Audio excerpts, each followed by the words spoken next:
Fala aí, galera, beleza? Eu sou o Thiago Feitosa, professor de Geografia aqui do HPUS, gente, do Rio de Janeiro, tá? E vim aqui hoje bater um papinho com vocês sobre agropecuária, que é um dos assuntos pilares aí pro Enem, né? E até certa época do Enem, era o assunto mais cobrado, inclusive, você pegar ali o Enem até 2013, 14, né? A maior quantidade de questões que o Enem contemplava envolvia agropecuária nos seus vários cenários, né? No cenário produtivo, no cenário econômico-tecnológico, no cenário ambiental.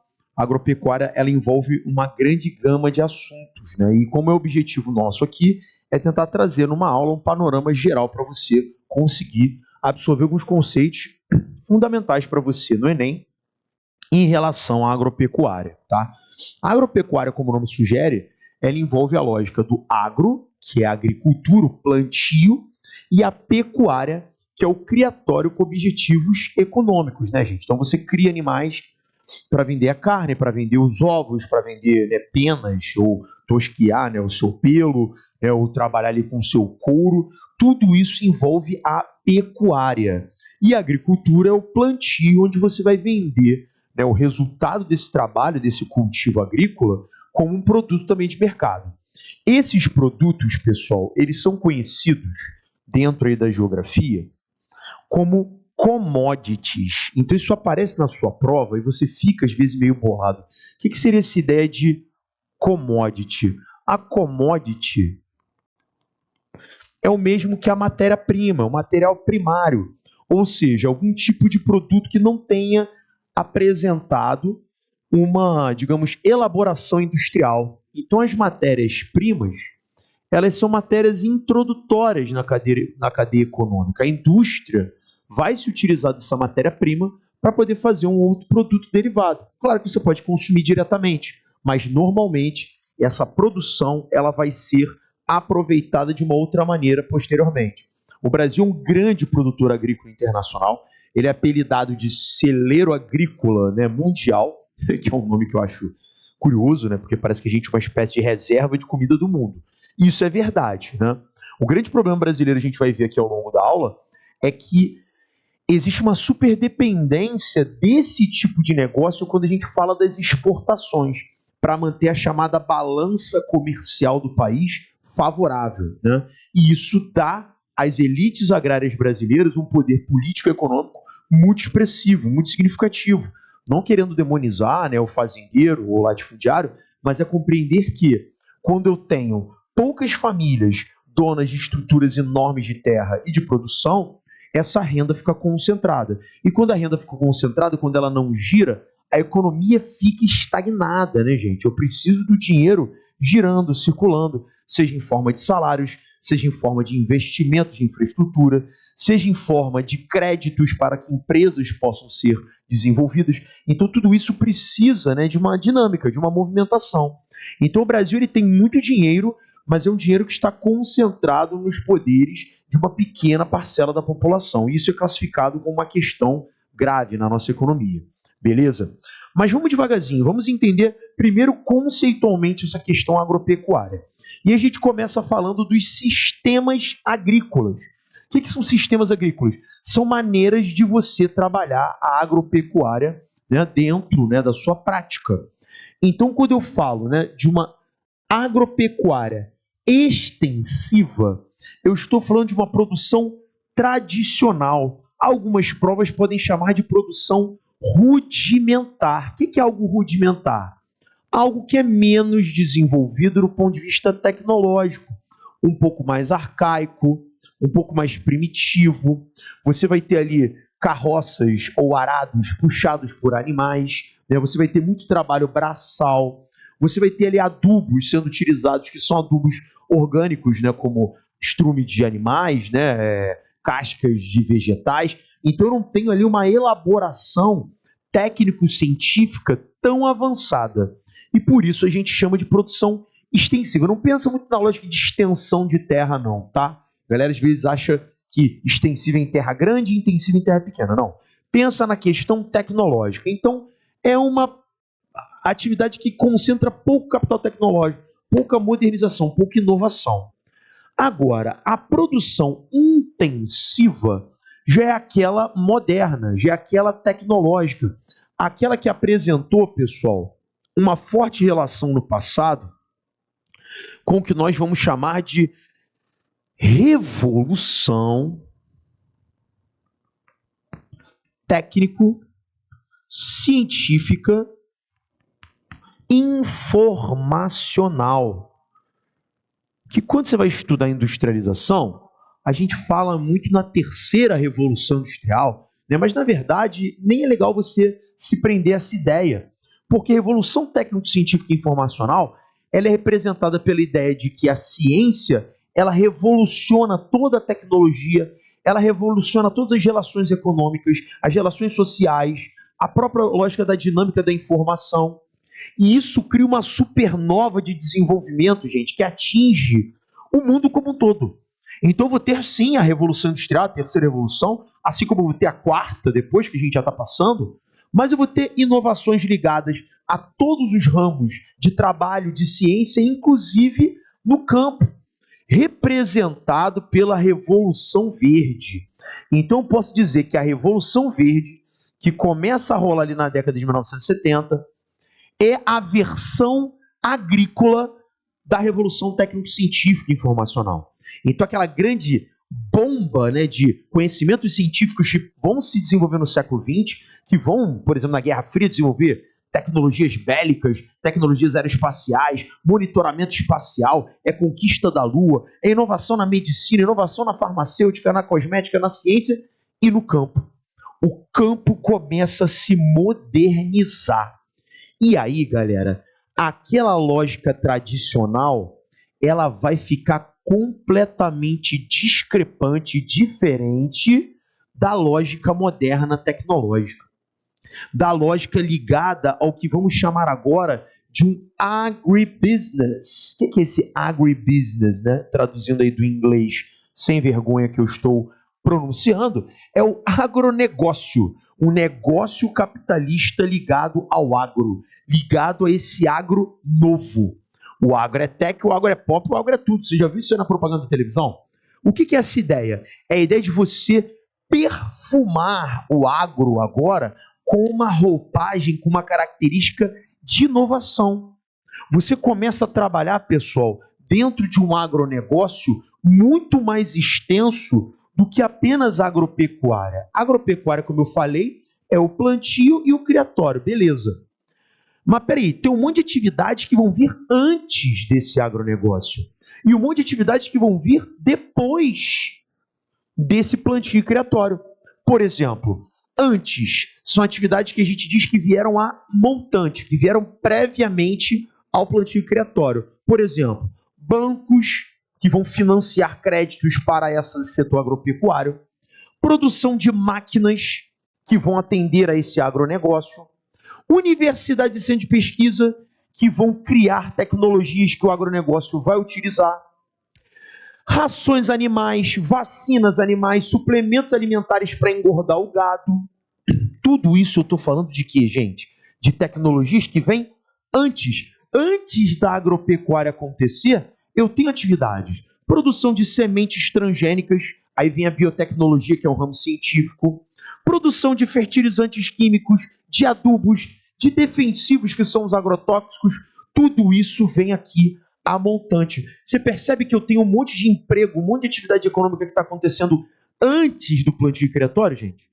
E isso é uma parada interessante da gente observar. Por quê? Porque você percebe que o campo ele deixa de ter aquela lógica característica do rapaz com a enxada no ombro, que vai lavourar. Feito, isso acabou, isso não existe mais? Existe. Só que você começa a pensar no seguinte: o agronegócio, que é a agropecuária de alto rendimento, vai deixar para trás a lógica extensiva. Ela até vai existir, mas vai existir em lugares, digamos, menos requintados, né? Menos protagonistas, digamos assim, do campo. As atividades de exportação, de produção de artigos que vão ser, né, consumidos em mercados mais exigentes, vai vir daqui. E, obviamente, que vai exigir essa série de inovações que vem a montante. E depois, eu tenho outras atividades ajusantes, que é o que vem depois do plantio criatório. Por exemplo, frigoríficos, onde você faz o abate, corte e congelamento de carnes dos animais. indústrias de laticínios, que vão produzir derivados do leite, derivados de ovos, né, que vão ser feitos por granjas selecionadas, que vão fazer produtos melhorados, produção de alimentos, frutas, polpas, setor de cosméticos, setor de fármacos, combustíveis, gente, produção de cana para atender o etanol, biocombustível. Então você tem uma série de atividades que vem depois. Então o agronegócio, gente, ele não é apenas a agropecuária. É a agropecuária somada ao que vem antes e ao que vem depois. Qual o grande problema brasileiro? O Brasil ele é muito bom no agro. Ele é muito bom na pecuária. Agora, as tecnologias que são necessárias para essa agropecuária, pouquíssimas são brasileiras. A Embrapa, que é a Empresa Brasileira de Pesquisas Agrícolas, né, que foi criada, né, durante ali, o século XX, segunda metade do século XX, né, você vai ter essas inovações, ali a partir já do Getúlio Vargas, com essa implementação, depois você vai ter grande investimento dos governos militares ali nos anos 60 e 70, que é a ideia do quê? É a ideia de você pensar em tecnologias que cheguem no campo. O Brasil, por exemplo, vai inovar muito no tipo de prática que eles chamam de calagem, que é a aplicação de cálcio e magnésio no solo ácido para torná-lo fértil.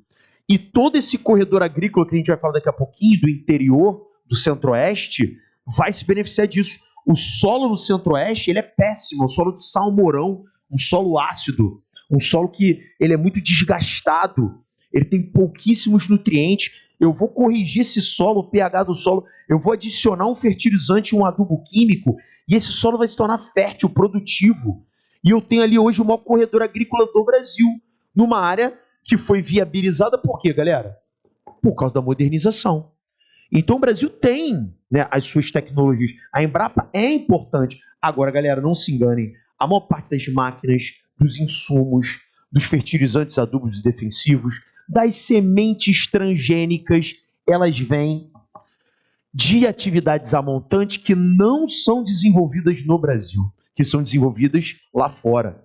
A Bayer, companhia alemã, hoje é o maior complexo de insumos agrícolas do mundo. Ela é uma produtora de adubos, fertilizantes e defensivos, e recentemente ela comprou a Monsanto, uma empresa americana que é uma produtora de sementes transgênicas. Então, olha aí, a Bayer alemã, que não produz a nossa soja, ela é responsável hoje pela tua semente, pelo teu fertilizante, pelo teu adubo e pelo teu defensivo.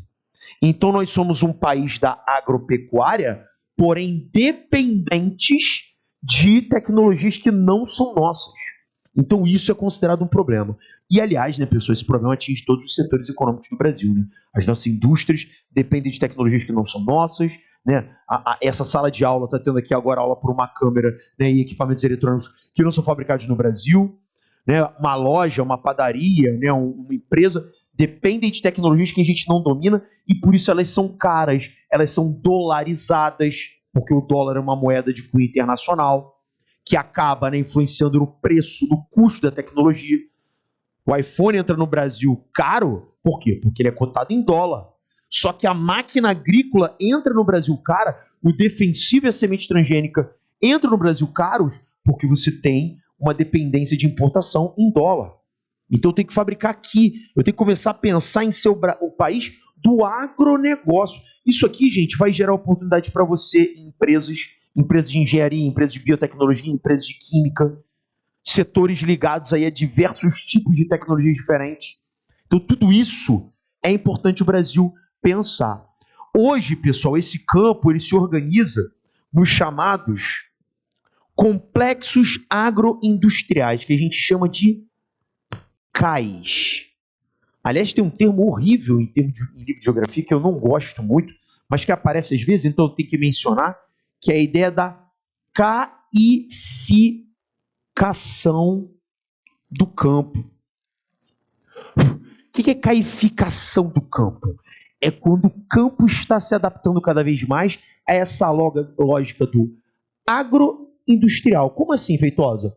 Uma mesma empresa, no mesmo espaço, ela apresenta toda a lógica aqui do plantio e do criatório animal, que é o agro, né? E no mesmo espaço do agro, eu vou ter a fábrica, que é o quê? O processamento. é a industrialização daquele produto. Então, eu vou ter a Parmalat chegando no Brasil, década de 80, 90, e desenvolvendo esse conceito do CAI, que é um conceito da própria Parmalat ter as suas vaquinhas selecionadas, onde ela cuida da vaquinha, onde ela dá ali o alimento, onde ela, né, tem veterinários e zootecnistas que cuidam desse animal. Esse animal está num ambiente refrigerado, num ambiente, né, com música clássica para a vaca relaxar. O cara descobriu lá que música clássica relaxa a vaca. Como é que veio isso? Veio de pesquisa científica, veio de universidade. Conceitos que não são nossos, mas que o cara vai aplicar. Aí o animal da Parmalat tem uma altíssima qualidade. E o leite, o queijo, o iogurte, o biscoito, sendo fabricados no mesmo locus, no mesmo ambiente que o agro. Desperdício muito baixo, controle de qualidade altíssimo, ritmo de produtividade e eficiência elevadíssimo. Então você leva esse produto para o mercado com um nível de qualidade inigualável. Aí aquela marca lá de queijo Minas que tu compra duvidoso no mercado, né, Vaca Feliz, não vai ter a mesma possibilidade de qualidade desse produto. Esse é um produto muito qualificado. Então você vê que as empresas do agronegócio, elas não vão inovar somente na ideia da modernização. Elas vão inovar dentro da ideia da própria metodologia de produção, a organização, o pensamento, a engenharia, gente. Aqui você tem engenheiros de produção, aqui você tem engenheiros agrônomos, aqui você tem mão de obra qualificada. E o trabalho braçal? Parcialmente sim, e parcialmente mecânico. E até mesmo esse braçal é treinado, é qualificado. Ele vai fazer ali um tipo de preparo técnico para poder atuar aqui. Então, gente, você percebe que é o campo sendo reinventado. Beleza? Entende por que o latifundiário é o grande proprietário que ganha dinheiro no campo hoje? Por quê? Quem é que tem dinheiro para investir nisso daí, pessoal? Quem já é rico. Eu sou um professor de geografia, eu estou te dando aula disso, eu tenho consciência de um monte de coisa. Eu vou no banco agora pedir um crédito bancário. Quem é que vai me conceder esse crédito? Para mim, um simplório professor? Ninguém. Agora, se eu já sou um grande dono de terras, um cara que já tem muitas propriedades, ele vai, obviamente, conseguir um crédito muito facilitado. E aí ele vai investir, e ele vai comprar a melhor máquina, e ele vai fazer a melhor complexo agroindustrial, e ele vai trazer os melhores engenheiros, ele vai conseguir melhorar muito a sua produção. Então o agro que é tech, que é pop, que é tudo, gente, é o agronegócio de alto rendimento. O pequeno produtor, ele é muito excluído nesse processo, e isso amplia a desigualdade social, né? Porque o rico vai ficar cada vez mais rico, porque ele está melhorando o seu negócio, e o pobre não consegue acompanhar. Beleza? Agora, vamos falar aqui de algumas práticas agrícolas, galera, algumas formas como a agropecuária, aliás, nesse caso especificamente a agricultura, né? Ela pode ser praticada. Então a gente tem aqui um modelo clássico de agricultura, que é a agricultura em plantations, representada pela sigla do MEL. O que significa o MEL? É a ideia da monocultura ligada à exportação, baseada em latifúndios. Então, olha só como é que é o plantation. Eu tenho grandes propriedades, grandes terras. Nessas grandes terras, eu vou ter o cultivo de um gênero, ou soja, ou milho, ou trigo, ou arroz, e eu vou voltar a minha produção para a exportação. Pergunta que eu te faço: isso atende o mercado interno? Não, não atende o mercado interno. Afeitosa, então nada do plantation vem para o mercado interno. Nada é muito forte. Em geografia você não usa esses termos radicais. Nada, nunca, sempre, todo, somente, unicamente, não. Agora, a esmagadora parte da produção do plantation vai para o mercado externo. Então eu tenho um agro no Brasil que não é aquele que bota necessariamente comida na sua mesa, ou pelo menos a maior parte não. E eu tenho, por outro lado, o roçado. Roçado você lembra de roça, que tem a ver com a ideia de uma policultura voltada para o interior da economia e sediada em minifúndios,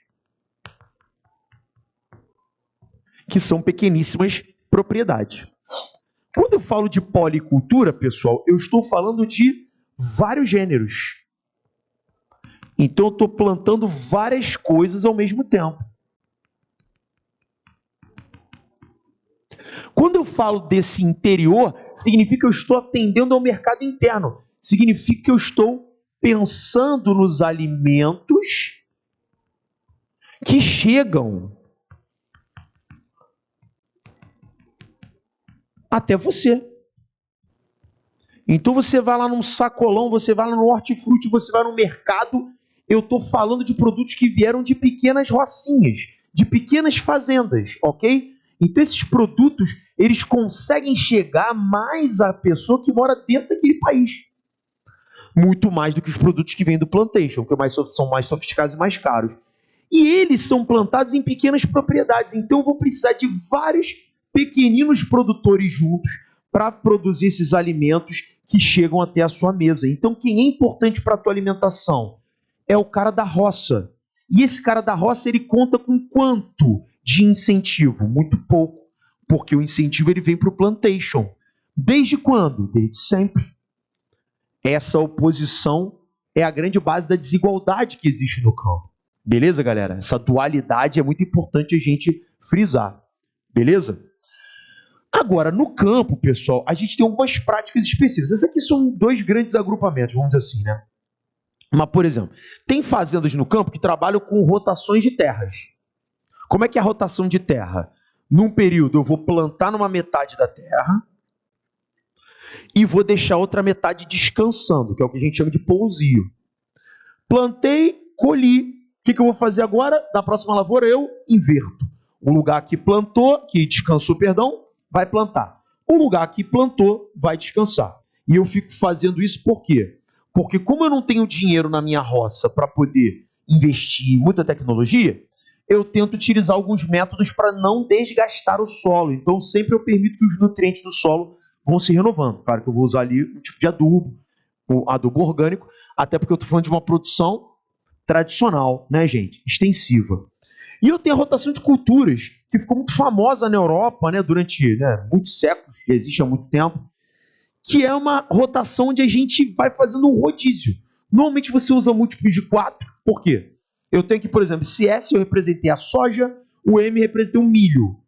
Uma parte vai descansar e a outra parte você vai plantar uma raiz, um tubérculo, um vegetal que cresça para o interior da terra.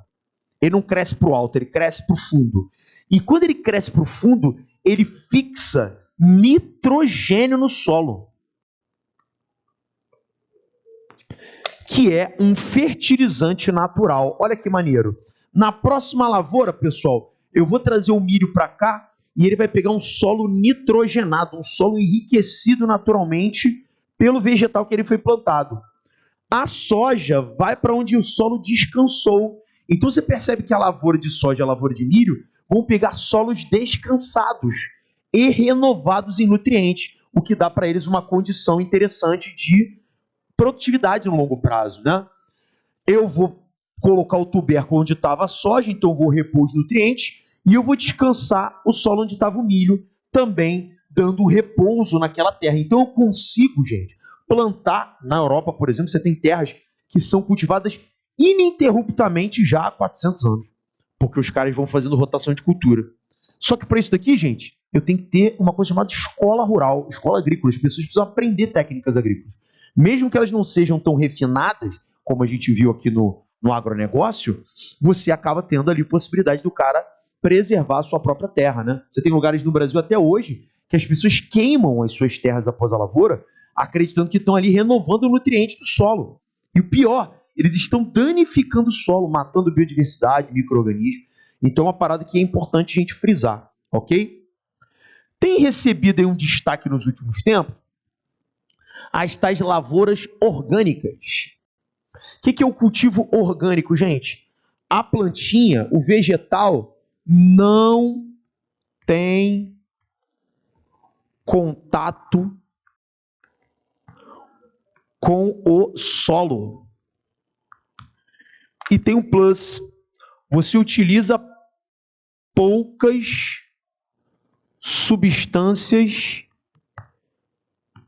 químicas, é um produto mais puro, um produto que apresenta, né, pouca contaminação e pouca carga, né, artificial. É um produto feito de forma mais natural. Você pode plantar em hidroponia, né, em estufas hidropônicas, que são casas construídas, né, com uma tela em volta, transparente, para a luz do sol passar, bota ali numas esponjinhas em cima de mesas, né, as sementes, faz ali uma irrigação ali por aspersão, né, que você joga ali um spray com água, e aí a plantinha vai crescendo sem contato com o solo. Tu tira ele da esponjinha orgânica, bota numa travessa e vai vender no mercado, né? Então, claro, é um tipo de vegetal que acaba sendo mais caro, né, do que, por exemplo, o produto da roça, porque ele tem um pouco mais de sofisticação.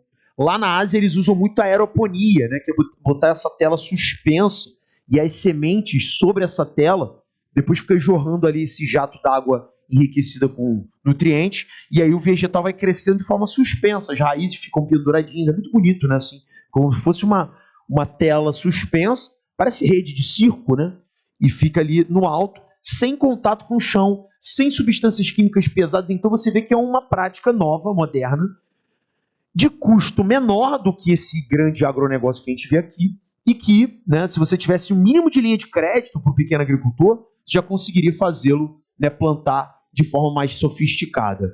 Os kibbutz, gente, são comunidades agrícolas israelenses, que é o que eu falo, né? Eu já não vejo isso que é no vestibular, nossa, há muitos anos, mas eu tenho certeza que o ano que eu não falar disso vai cair. Então a gente fala todo ano para poder manter aí a nossa superstição. Mas o kibbutz, eles representam pequenos vilarejos onde famílias agrícolas em Israel se organizam em áreas desérticas. Só que esses kibbutz, eles recebem apoio do governo, porque eles produzem comida para a população local. Então é como se fosse um roçado um pouco mais sofisticado, né, com o apoio do governo. E o kibbutz, ele tem grandes projetos de irrigação. Lá no caso de Israel, às vezes dá conflito, porque os kibbutz drenam muita água do Rio Jordão e as comunidades palestinas sem água ficam revoltadas com isso, porque o kibbutz acaba tendo água suficiente para plantar bastante e o cara do lado está ali num assentamento palestino sem água, né? Então isso também, às vezes, é pivô de algumas discussões geopolíticas, tá? Os belts, gente, são um sistema que já caiu muito em prova. Hoje em dia não tem caído mais, mas, né, já foi muito cobrado, que são cinturões agrícolas especializados, né? Se você pegar o território dos Estados Unidos da América, você tem várias áreas setorizadas, onde cada uma planta um tipo de vegetal. Aí o cara tem lá uma faixa no centro do país, que é o tal do Corn Belt. Aí o cara planta ali só milho, né? Aí abaixo ele tem o Cotton Belt, que ele planta só algodão. Aí você tem trigo no norte, que é o Wheat Belt, só que esse wheat aqui, ele é feito durante a primavera. Aí você tem o Wheat Belt no sul, perto ali do Texas, que é plantado na época do inverno. Aí se você vier para o oeste, você tem ali os ranchos, com criatório bovino, que é o Ranch Belt, produção de vacas leiteiras, para dar ali produção de laticínios, o Dairy Belt. Então você tem várias áreas nos Estados Unidos que são setorizadas. O que o governo americano faz? Para os agricultores que plantam nessas faixas especializadas, eles dão um apoio econômico, que a gente chama de subsídio agrícola, que é muito importante para esse cara, que é um agricultor familiar nos Estados Unidos, tá? Só que agricultor familiar que tem um apoio do Estado americano por trás, que lhe dá uma linha de crédito. Aí ele já consegue ter um tratorzinho, ele já consegue ter uma colheitadeira, ele consegue ter uma máquina de moenda para fazer farelo e vender um produto um pouco mais caro.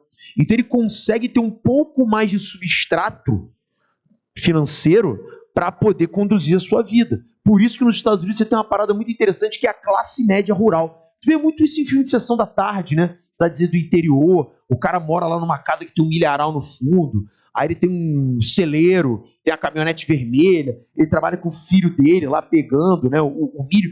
Então, essa classe média rural que vive nessas pequenas cidades do interior tem muito a ver com esses belts aí agrícolas, tá? Agora, existe o cultivo que é feito em costas, que é feito em lugares inclinados. Não é recomendado você plantar em lugares inclinados. Por quê? O lugar inclinado, pela ação da gravidade, quando a chuva bate, essa chuva acaba arrancando o solo e acaba tornando essa área desgastada, né? Sujeita à erosão. No Brasil, o que a gente faz para plantar nessas áreas? A gente faz um negócio chamado curva de nível, que já caiu no Enem. O que é a curva de nível? é quando você pega um trator e você faz uma aração longitudinal. Esse já foi o gabarito do Enem.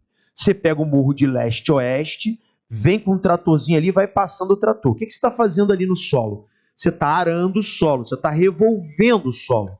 E você cria, né, uma calha, tipo como se fosse uma pequena entrada no solo, que conforme a chuvinha vai batendo, né, ela vai descendo a encosta, essa água vai sofrendo ali uma desaceleração do fluxo.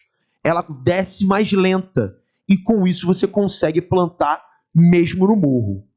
Na Ásia, eles não usam muito a curva de nível. Eles usam mais o terraceamento. China, Vietnã, né, Coreias, né, o próprio Japão. Eles criam nos morros uns terraços, que são como se fossem degraus mesmo, o cara faz ele na base da picareta. E aí esses terraços, quando chove, olha o que acontece. A água da chuva atinge aquele degrauzinho, que é plano, né? Que é perpendicular ali, né, a gota de chuva, praticamente. Então, quando a gota bate, ele fica armazenado naquele degrau, naquele platô. Então, ele não desgasta o solo, ele se acumula.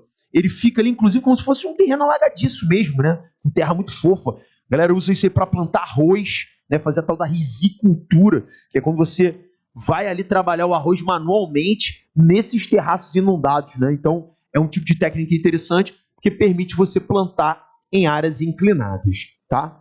Agora, pessoal, o Brasil, como a gente falou, ligado aí ao agronegócio, ele tem como grandes vedetes aí das exportações a soja e a carne. O Brasil ele bate aí sempre top 1, top 2 na soja, top 1, top 2 na carne bovina. E essa produção, como eu falei, ela hoje é muito forte no centro-oeste. Originalmente, pessoal, o gado e a soja vieram do sul, tá? Isso aí na década de 50, 60, começou a ser cultivado ali. Só que com aquelas inovações tecnológicas que eu falei da Embrapa, que o centro-oeste se tornou uma área viável, né, um solo que vai perder a sua acidez, rapidamente os agricultores do sul começam a comprar terras no centro-oeste e levar essa produção de soja e de gado bovino para a região, né, central do Brasil. Hoje, o milho se destaca bastante e o algodão também. Eles chamam o algodão, inclusive, de ouro branco, né, devido ao seu alto valor de mercado internacional. Então, o centro-oeste é uma área de grande produção nesse sentido. O sul, ele ficou muito com a lógica do frigorífico, sobretudo aqui no Paraná e Santa Catarina, na parte mais a oeste.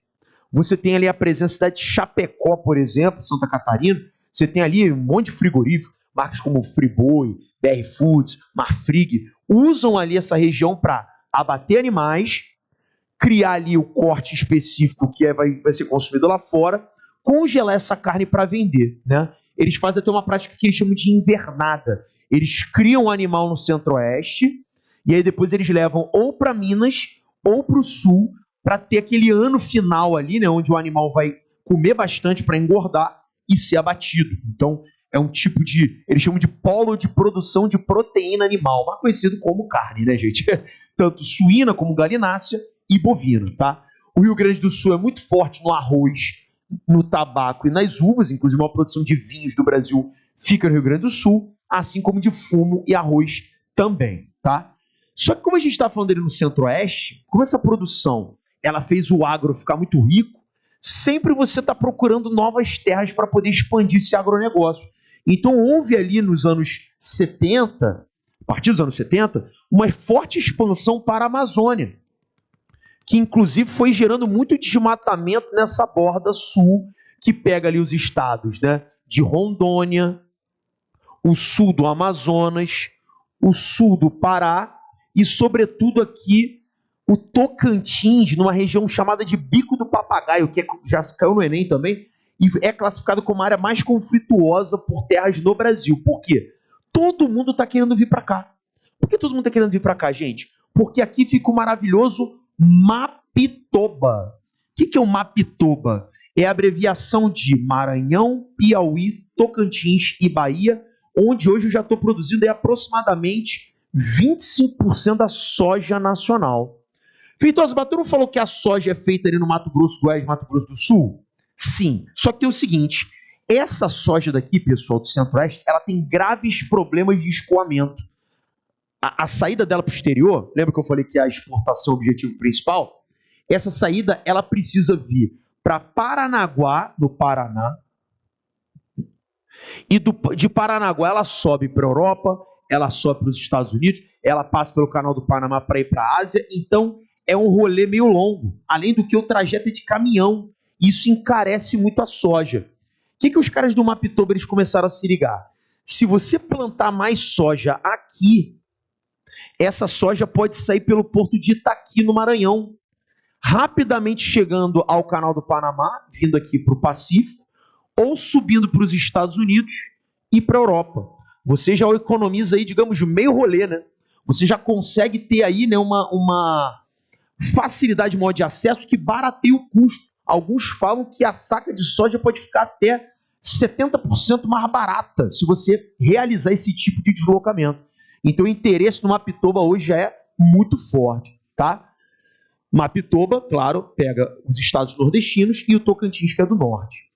No Nordeste, eu também tenho aqui, pessoal, a divisa entre Bahia e Pernambuco, numa área conhecida como Vale do São Francisco, que é a maior produção de frutas do Brasil. Número 1 aí na fruticultura, tá? Produção de polpas, sucos. Hoje até o vinho é produzido ali também, tanto que, né, o Vale do São Francisco já é o segundo maior polo vinícola do Brasil. Pede só para o Rio Grande do Sul, mas se destaca bastante também, tá? Então, uma área que trouxe para o interior do Nordeste grande desenvolvimento. Ali entre as cidades, né, de Petrolina, né, no Pernambuco, Juazeiro na Bahia, onde você tem hoje a Univasf, né, a Universidade do Vale do São Francisco, investimento federal aí, né, em qualificação de mão de obra, porque é uma área que exige, que nem a gente falou anteriormente, né? Isso aqui é o quê, galera? É engenharia, é mão de obra técnica, né? Eu preciso ali de agrônomos, então tudo isso acaba sendo muito requisitado nessa região, tá? O Sudeste, pessoal, só para a gente finalizar aqui essa segunda parte, a gente vai ter Minas Gerais e São Paulo como destaques, tá? Minas, por exemplo, virou o estado do café com leite. Você lembra das aulas de história que sempre se falava da República do Café com Leite, né? Onde Minas produziu leite e São Paulo o café. São Paulo perdeu esse protagonismo 0-1 no café. Hoje o café ele é produzido mais em Minas. Então Minas conseguiu esse destaque nos dois segmentos, né? Bem importante essa produção. Inclusive a produção leiteira mineira chega a ultrapassar a marca de bilhões de litros de leite por ano, que é uma parada fabulosa, top 5 aí na produção mundial, tá? São Paulo, grande destaque nas laranjas, com mais de 80% das laranjas brasileiras, e mais da metade da cana-de-açúcar. Tanto que São Paulo é o estado do etanol, né? É onde você produz aí grande parte do biocombustível brasileiro, justamente por causa dessa sua produção avantajada de cana. Show? E para a gente fazer aqui uma conclusão, pessoal, trazer aqui para um debate que o Enem também gosta de falar muito, que é a questão agrária. Quando falar em agrário, pessoal, eu estou falando diretamente sobre terra. E o cenário de terras no Brasil ele é muito desigual. Olha aqui esse contexto, gente. 1% dos donos de terras brasileiros, eles reúnem 45% dos lotes no Brasil, pessoal. Que são aquelas grandes fazendas que têm mais de 1.000 hectares, né? Os latifúndios. O que é um hectare? Um hectare é um campinho de futebol do Maracanã, né, gente? Aquele gramado verdinho do campo de futebol. Qualquer campo que você vê na TV, aquilo é um hectare. O latifúndio ele vai ser classificado acima de 1.000 vezes esse campo verde. Então, olha o tamanho de terra que esse cara tem. Você tem fazendas, pessoal, com 10, 20, 30 mil hectares. Ou seja, 30 mil campos de futebol. Tem noção disso? A concentração que isso gera de terra e de dinheiro. E, claro, para um negócio que está voltado para a exportação, que desenvolve menos de 10% do teu produto interno bruto. O que é o produto interno bruto? O produto de dinheiro gerado na economia interna do Brasil e que consome mais da metade do crédito fornecido pelos bancos no Brasil. Aliás, o agronegócio ele consegue uma grande vantagem, que é o crédito subsidiado. O que é isso? É o crédito com juros fixos. O governo te empresta lá através do BNDES, né, Banco Central, dinheiro com juro pré-fixado. Então não vai ter oscilação de juro. É um juro baixinho. Qual é a justificativa disso? Incentivar a produção de comida. Mas peraí, essa comida que o cara está produzindo, ela não vai para a gente, ela vai para o chinês, que é o nosso maior consumidor hoje, vai para o americano, que é o segundo maior consumidor, vai para o europeu, e não vai diretamente para o brasileiro. Aí você começa a entender por que o Brasil ainda tem fome, sendo um dos maiores produtores de comida do mundo. Essa questão é um dos indicativos que você consegue ter, né, essa resposta. Agora, galera, grande parte dessas terras, óbvio, o cara tem terras milhares de vezes maiores que um campo de futebol. O que vai acontecer? Ele não vai usar a maior parte dessas terras. A maior parte vai ficar ociosa. E aí tem um problema. Se a terra fica ociosa, você tem um órgão chamado INCRA, que é o Instituto Nacional de Colonização e Reforma Agrária, que é um órgão que tem como destinação fundamental investigar a existência de terras ociosas. Ué, não entendi, Feitosa. O cara não pode ter uma terra parada? Não. Está na Constituição Federal, gente. Quem inventou isso não fui eu, não foi o comunismo, não foi o MST, foi a Constituição, a Carta Magna de 1988. Terra precisa cumprir função social. O que é isso? Você tem que ter alguma destinação para a terra. Ficar parado não é função social. Morar é função social. Plantar é função social. Abrir um restaurante, uma loja, um estacionamento, qualquer coisa que você faça ali, seja econômico ou socialmente, é função social. Ficar parado, não. Então, esses caras, para fugir dessa fiscalização do INCRA, eles usam parte das terras para arrendamento. Então, tipo um aluguel, né?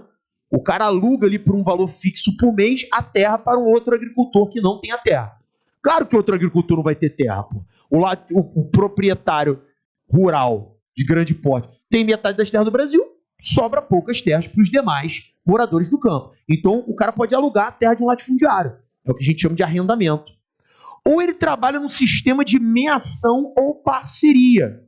Meação é quando ele produz e fornece 50% do que ele produz para o dono da terra. E parceria é a mesma coisa, só que com qualquer outra porcentagem combinada. Então, você produz laranjas, você produziu 1000 laranjas, eu sou o dono da terra, eu combinei com você um sistema 60-40. Então você vai me dar 40% das suas laranjas e 60% das laranjas vão ficar para você. Isso é um sistema de parceria. Se for meação, é meio a meio certinho. Show? E outra parte vai ficar ali para especular. O que é especular? É para você tentar realizar uma venda futura. E é aqui que você tem problemas, porque você não pode deixar essa terra parada. Então o que esse cara faz na especulação? Ele bota lá um capim, solta meia dúzia de boi magro lá, aí vai o INCRA fiscalizar e fala, não, pô, eu sou um pecuarista. Ah, olha os meus bois. Então, olha o boi seco. Por quê? Porque você usou apenas aquilo como um método especulativo para tentar vender no futuro. Por que eu quero vender no futuro? Porque está todo mundo interessado em expandir a soja, em expandir sua produção. O Brasil não é celeiro mundial de alimentos? Então, você tem muita gente interessada em terra futura. Especulação é um negócio bom, porém ele não é permitido. E aí o INCRA tem que atuar. Como é que o INCRA atua? Ele vai na tua terra, classificou a tua terra como improdutiva, taxou. Você recebe uma multa. Essa multa é o primeiro aviso. Aí você tem um segundo aviso. Depois de um determinado tempo, ele obriga você a vender a terra para ele. Então o latifundiário não sai no prejuízo não, tá? O governo paga ele pela terra. Esse INCRA, que é do governo, ele vai, né? Aqui é gov.br, né, gente? Esse cara vai pegar essas terras e vai fazer uma distribuição de lotes que a gente chama de assentamentos rurais. Então você tem famílias que se inscrevem, né, no Programa Nacional de Reforma Agrária e as terras que o INCRA adquire através dessa venda compulsória, ele distribui. Então você já tem um processo de reforma agrária em curso no Brasil. O Brasil é tão grande, gente, que dá para você fazer reforma agrária sem grandes transformações no latifúndio. Porque, sejamos francos, esse latifundiário não vai perder terra, ele só vai vender aquilo que ele não está usando. Porque ele não pode especular. Ele precisa entender isso, que isso é lei. O problema aqui dessa questão é, eu vou entregar uma terra para uma família sem terra, maneiro. Como é que esse cara planta? Tem que ter semente, tem que ter irrigação, tem que ter fertilizante, tem que ter máquina, tem que ter adubo. O cara ele recebe o lote, mas ele não recebe a condição para poder plantar naquela terra. Então muitas famílias acabam abandonando essas terras depois. Muitas famílias vendem essas terras irregularmente, porque não pode vender, isso é uma concessão. Ah, Feitosa, pô, mas aí é mole, né? Eu vou dar a terra e ainda vou dar a máquina, vou dar o insumo. Sim, galera. Igual tu faz com o latifundiário. Como é que esse latifundiário ele consegue comprar tantas máquinas, insumos e modernizações? Com crédito do teu e meu dinheiro, pô. Dinheiro público. E ainda com juros subsidiado, como eu falei. Com apoio governamental. Então, galera, se eu dou apoio para o latifundiário, eu também tenho que dar apoio para o pequeno produtor, já que ele é o grande fornecedor de comida para quem? Você. Beleza? Então, isso é uma racionalização que a gente precisa produzir, e óbvio que o Enem ele é muito crítico nesse sentido, ele vai bater muito nessa tecla, então é importante você ficar ligado também na questão agrária quando analisar o contexto agropecuário. Beleza, pessoal? Galera, isso aqui que a gente está fazendo com vocês, óbvio, né? É uma tentativa de trazer assuntos que vão cair na sua prova, sendo debatidos de forma bem clara, bem didática. Você vê que a gente vai fazendo aqui bem passo a passo, para você justamente conseguir direto aquilo que vai cair na sua prova, tá? Então, muito obrigado aí pela presença. Assista os demais vídeos aqui nossos do Enem aqui no H+, tá bom? E a gente está de volta aí em breve no próximo vídeo. Um abraço, galera. Valeu!